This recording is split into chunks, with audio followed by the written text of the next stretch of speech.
So if you've watched our channel, you probably already know a lot about Xometry, that they do manufacturing on demand, where I can upload a CAD file of a part and get an instant quote and an instant lead time for that part.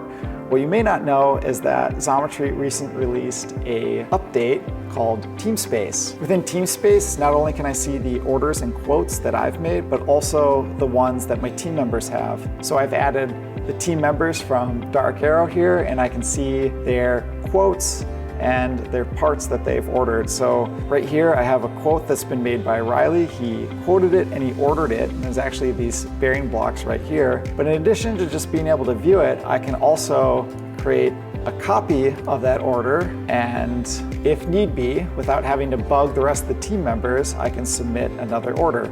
So if you're part of a company that has multiple team members that are ordering parts through Xometry and you want to consolidate that all to one area and streamline your workflow, highly encourage you to check out Teamspace.